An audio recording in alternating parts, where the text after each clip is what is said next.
Now, the Catholic priesthood has received much criticism in recent years, so when a devout Catholic leaves the priesthood and converts to Islam, it raises much interest. Well, our next guest did just that. After being a Catholic priest in Britain, he left to become a teacher and studied in Egypt, where he converted to Islam and became a Muslim. He is now in Ireland to spread the word of the Quran, and he joins us in studio this morning. Good morning to Idris Tafi. Good morning to you. Assalamu alaikum. Peace be upon you. Okay. That's the Muslim greeting, a greeting of peace. Okay, tell us a bit. You were a Catholic priest for 9 years, was it? With my training, yes.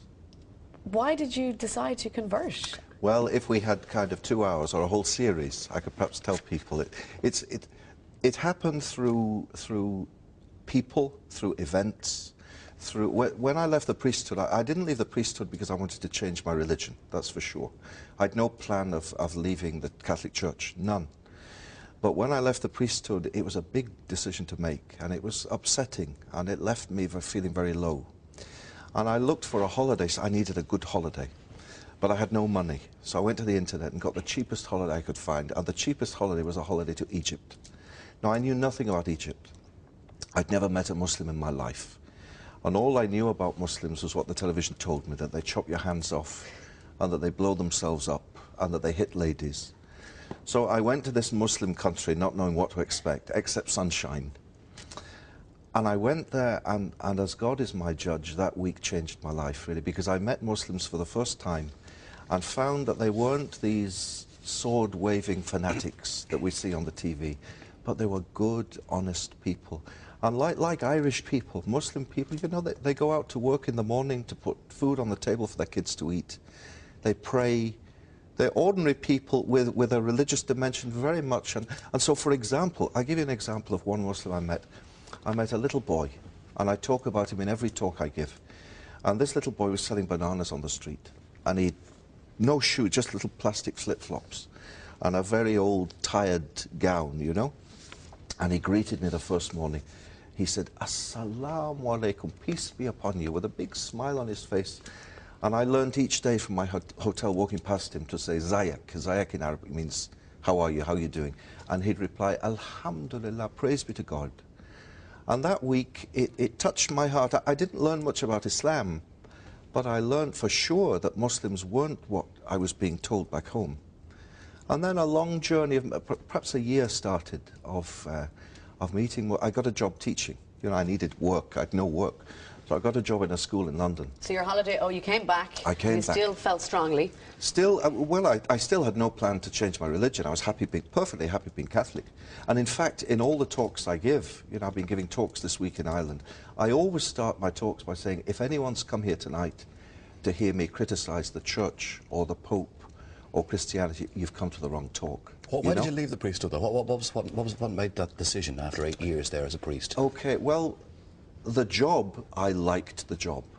And it's a great privilege, you know, for people to let you into their lives, to be with their parents when they're dying, to baptise their children, to marry them, to hear their confessions. It's a very privileged life. And I like to think I was good at my job, you know. The people liked me, I liked them. But my heart somehow just wasn't happy. There was something missing. And even though I really enjoyed what I was doing, I felt lonely and unhappy. So it took a lot of, you know how priests are held up by Catholics on a pedestal almost. And it was a big decision to make. I told my family, and my family, of course, my family loved me, so that they were upset. But they said, well, we support you in whatever you do. So as I said, I had no plan to change my religion at all. But can I tell you about the job? I got a job teaching. And in the school where I was in London, there were lots of Muslim kids. Very naughty school I was in, very naughty. They had every wrong thing you could imagine they did, but I liked it. I liked the kids, and they liked me, and I was teaching them about religions. All my life I taught, as a darsono brother, I taught about the Catholic faith.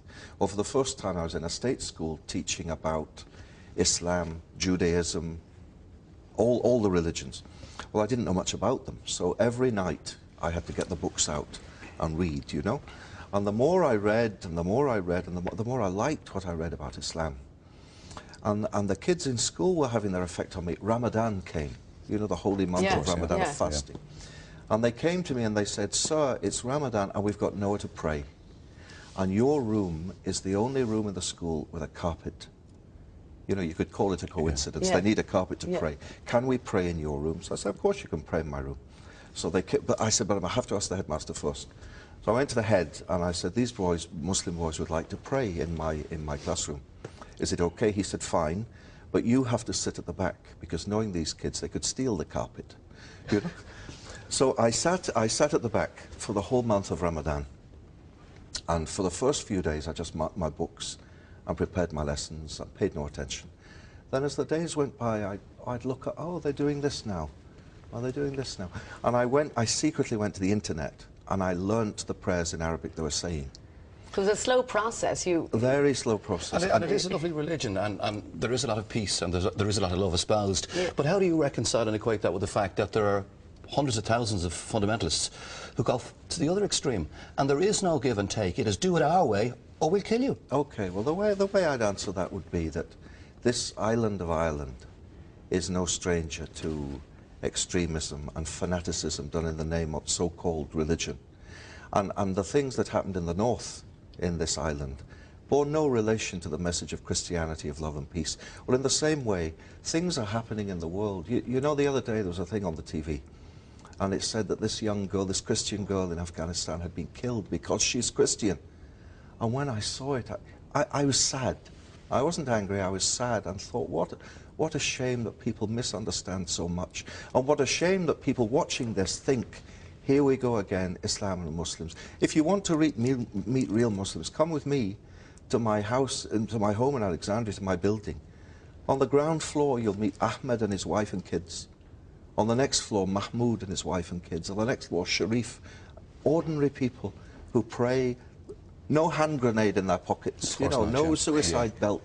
Yeah. It is very much a religion of peace, but unfortunately, people who shout loudest get hurt, make news. Yeah. That makes news. A little old lady teaching her granddaughter how to recite the Quran doesn't make headlines. Doesn't make the news. What type of reaction do you get, though, from Irish people? I mean, you give speeches in Ireland. What type of reaction do you get? I mean, I've had a lovely reaction this week. Do you know, can I mention Jerry Ryan's show? Last Friday I was on the Jerry Ryan show, and a lady phoned in, and she said, I'd like to ask a question. She said, has Idris Tawfiq come to Ireland to convert the whole of Ireland to Islam? And I said, my dear, I haven't come here to convert anyone to anything. I've come for two reasons. One, I've come to encourage the Muslim community to be good Muslims. And two, I've come to encourage tolerance and dialogue and understanding between Muslims and those who aren't. So after that radio show, the first thing I did after praying at Clonskeagh Mosque was we went and we met the Anglican Archbishop of Dublin to say, Assalamu alaikum to you, sir. Christians and Muslims are friends. We have so much in common. We want to work together as people of faith. While I've been here, I've met the mayors of the Lord Mayor of Dublin, the Lord Mayor of Cork. He gave me this little lapel pin, which I promised to wear for the show today in Cork City. The Mayor of Limerick, the Mayor of Galway yesterday. And telling them, through meeting them, telling them that Muslims in Ireland want to be part of this Irish society they live in. And hopefully it'll work, and hopefully everyone will assimilate, change some and opinions. society can come together. Inshallah, as we say, God willing. Thank you very much, Idris. Pleasure meeting you this morning. Thank you very much indeed.